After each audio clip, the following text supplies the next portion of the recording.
Twierdza Kłodzko, ważne miejsce historyczne z czasów wojen śląskich w połowie XVIII wieku i kampanii napoleońskiej z 1807 roku, jest bezcennym świadectwem historii i imponującym przykładem inżynierii fortyfikacyjnej.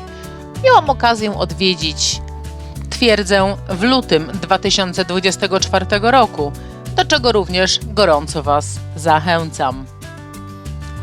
Jej strategiczne położenie nadal stanowi wyzwanie dla tych, którzy próbują naruszyć jej obronę.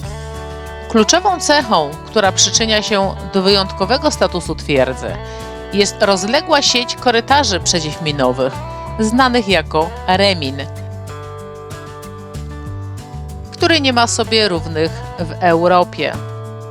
Początkowo zbudowany przez Austriaków, system ten został później rozbudowany przez Prusaków w rozległą sieć podziemnych tuneli, które okrążają twierdzę od północy, kierunku najbardziej narażonego na ataki wroga.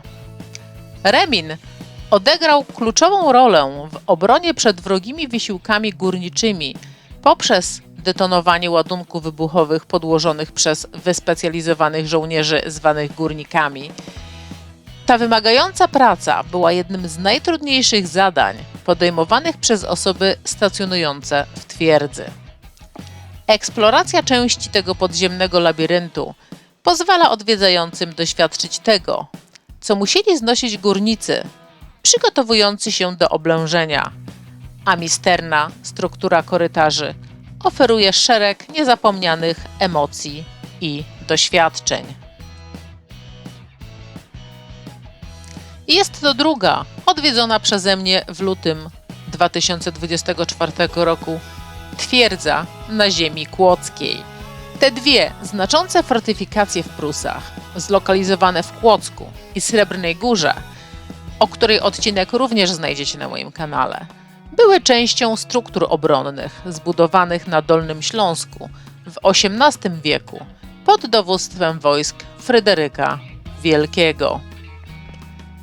Chociaż początki fortyfikacji w Kłodzku sięgają co najmniej XVI wieku, to w okresie rządów pruskich rozległe renowacje ukształtowały je w obecną formę. Turyści mogą zwiedzać podziemne sekcje, które obejmują około kilometra tuneli pod twierdzą, a także korytarze pod Starym Miastem w Kłodzku. Przejścia te były historycznie wykorzystywane przez mieszkańców do przechowywania różnych rzeczy, do handlu i obrony, ale teraz służą jako fascynująca podziemna trasa turystyczna.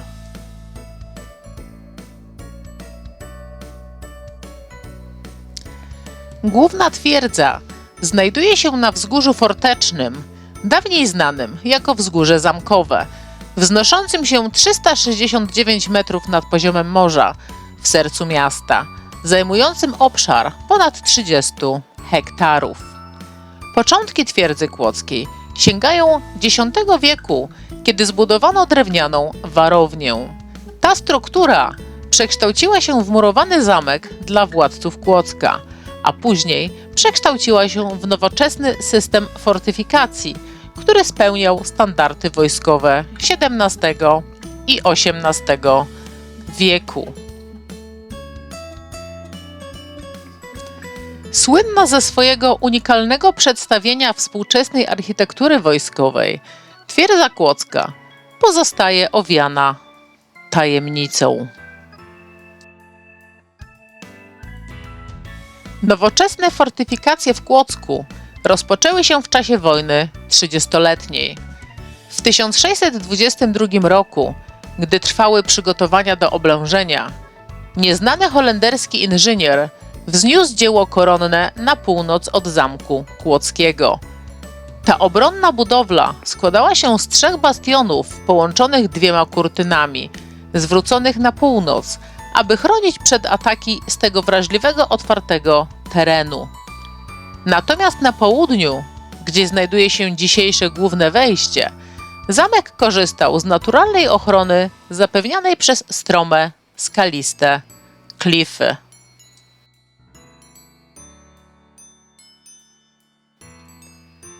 Po zdobyciu zamku przez siły cesarskie dokonano modyfikacji tego dzieła koronnego na podstawie projektów włoskiego architekta Giovanniego da Galliano Pieroni.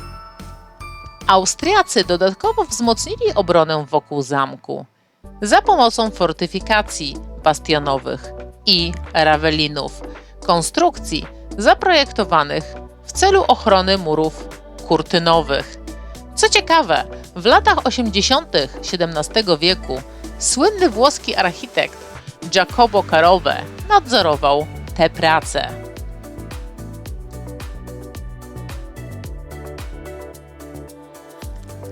Istotny etap rozbudowy twierdzy kłodzkiej miał miejsce za panowania króla pruskiego Fryderyka II Wielkiego.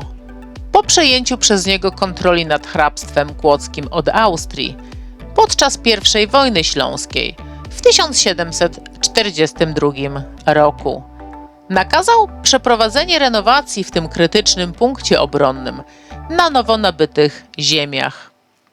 Rok później holenderski generał Gerard Cornelius de Walraaf opracował nowe plany wzmocnienia fortyfikacji miasta, ale wkrótce stracił przychylność Fryderyka II i został zastąpiony przez pułkownika Friedricha Christiana von Wrede. W tym czasie na Owczej Górze powstał fort pomocniczy zwany Nową Twierdzą, a w kolejnych latach wokół Kłodzka zbudowano dodatkowe umocnienia. Pruska renowacja zakończyła się zburzeniem części zamku, aby zrobić miejsce dla donżonu, centralnego elementu obronnego twierdzy, zaprojektowanego przez piemonckiego architekta Franza Ignaca Pinto pod rządami Fryderyka II. Donżon obejmował wielopiętrowe kazamaty mieszczące różne obiekty, takie jak stanowiska armatnie, zbrojownię, magazyny żywności, piekarnię i kwatery dla personelu.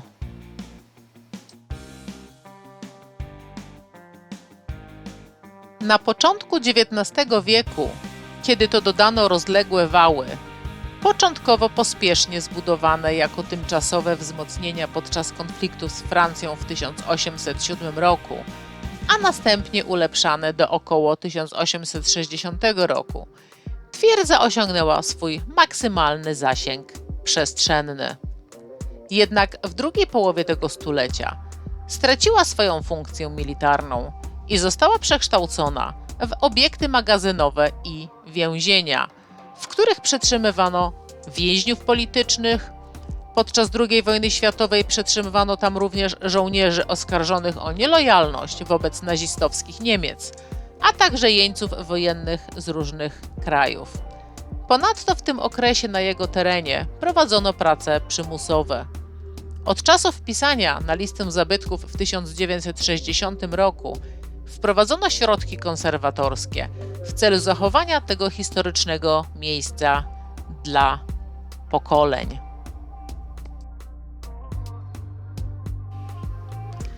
Twierdza Kłodzko została oblężona podczas wojen napoleońskich, a zacięte walki toczyły się w regionie przez ponad 3 miesiące. W nocy z 23 na 24 czerwca 1807 roku siły francuskie rozpoczęły atak, który zmusił generała von Gotzena, dowódcę odpowiedzialnego za obronę, do poddania się twierdzy. Aby upamiętnić te historyczne wydarzenia, od 2006 roku corocznie odbywają się Dni Twierdzy Kłodzko, podczas których na stokach twierdzy odtwarzana jest bitwa. W wydarzeniu tym biorą udział grupy z całej Polski i innych krajów. W ostatnich latach Dni Twierdzy Kłodzko ewoluowały, obejmując szerszą gamę scen rekonstrukcji i wprowadzając warsztaty i występy odzwierciedlające atmosferę tamtego okresu. Główna twierdza stała się centralnym miejscem coraz tych bardziej wyszukanych rekonstrukcji. Ze znanych więźniów twierdzy możemy tutaj wymienić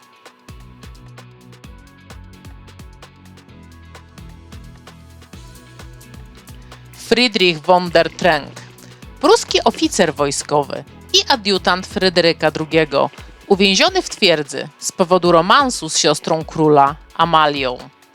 W 1746 roku uciekł on z niewoli.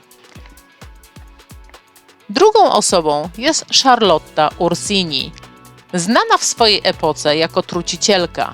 Była więziona od 1807 do 1828 roku, rozpoczynając swój wyrok w twierdzy, zanim została umieszczona w areszcie domowym.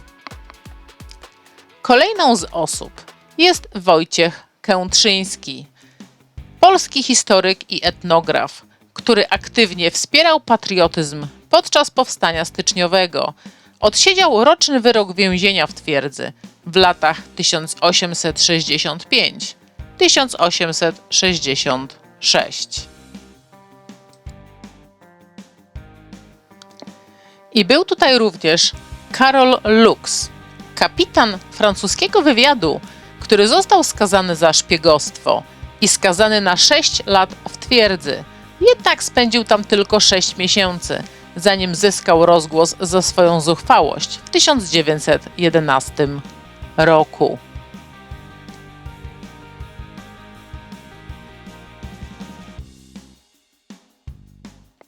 Także jak widzicie, historii na temat samej twierdzy, jak i ludzi tu przebywających jest mnóstwo. Ja wymieniłam tylko kilka, moich zdaniem najciekawszych, ale całą resztę możecie usłyszeć odwiedzając twierdzę, kiedy znajdziecie się na ziemi kłodzkiej.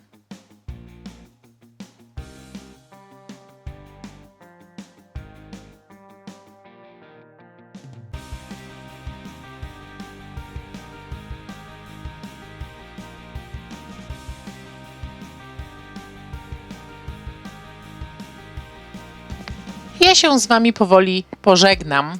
Zachęcam Was zarówno do odwiedzenia twierdzy kłodzkiej, jak i do obejrzenia innych odcinków na moim kanale o ciekawych, odwiedzanych przeze mnie miejscach.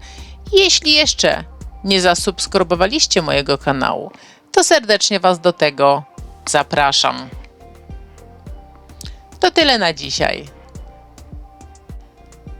Trzymajcie się!